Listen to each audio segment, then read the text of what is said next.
Okay, we have a 1980 MGB limited edition, and I want to give you some pointers if you come across one of these cars and what to look for and what to watch out for. This one, first thing you want to know about these LE wheels, they oxidize and then the coating comes off. These are not bad. They fade in here.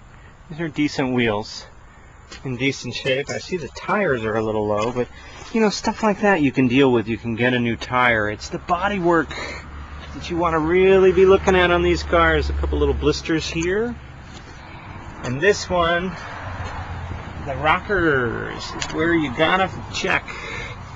These are not terrible. They've been fixed. A little bit lumpy, and they also, you see how it doesn't fit here.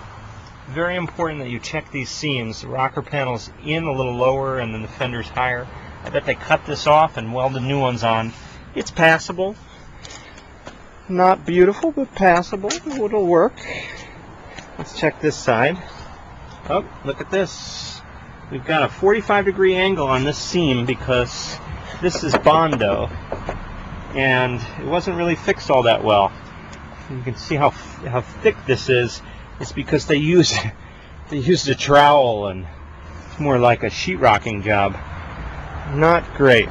And let's just make sure when this is closed.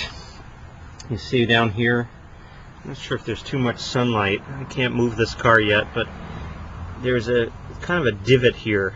Not good. Putty in here filling in this seam. Not good. Let's look at it from this angle. Oh yeah, look at that. This guy definitely was formerly a taper. You can get away with it in sheetrock, but it's not really good with cars. You got all this goopiness and just paint it over. I mean, I guess if you never climb under here, it would be beautiful, but it's not right. And then we've got a patch here, piece of angle iron, which is conveniently rusted. Not good. Look at how goobery this patch is. This is the worst part of the car right here, where the rocker meets the fender. They didn't do it right, and they just used putty, which is now cracked. And that's the difference between a well-restored car and one that's done down and dirty. Now, this isn't a terrible car. I mean, I don't want to be too hard on it. I'm looking inside. You know, the limited editions are kind of cool because they're not as prevalent, but this one has faded tan seats. The brown's kind of washed out, so you should be looking for that as well. Stuff like this weather strip is easy. Here's the date of manufacture, January 1980. And look, a puddle on the rubber mat. Not a good sign, but it could be as simple. It might just be here, but it might also be here. Notice a little blistering here on this windshield post, and notice a little overspray on the edge of this rubber gasket, and the overspray here. They didn't even take this stuff off when they painted the car.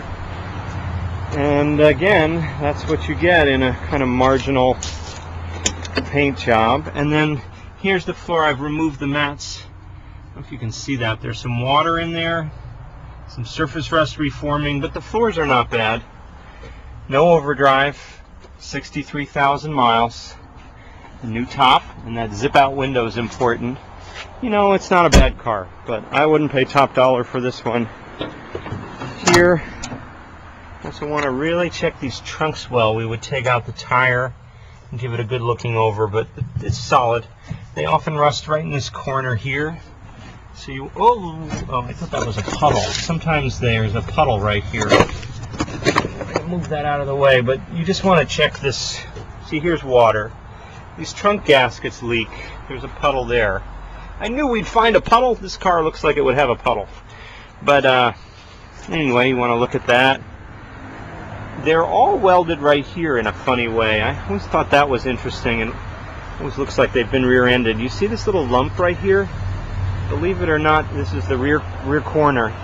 The last 1980 MG I was looking at had the same bump, and I thought, wow, I wonder if they're all like that. Well, guess what? They're all like that. So anyway, there you have it. A decent car, a lot of people will be happy with, but if you were paying top dollar for a 1980 limited edition car, this one I'd probably steer clear of. And we haven't even run it yet. But the body is really where the important stuff is. Let me just give you a quick tour of the engine, because you'll see. I'll keep going, all right, if you'll humor me. Here's another alignment issue. Why is this not lined up here? Was it hit? We don't know. See, here's this gap further aft here and sticking out a little there. So we come to the hood alignment, and there's our culprit. It's low. The hood has been off. At some point someone took it off and it's not aligned properly. So that's what you get.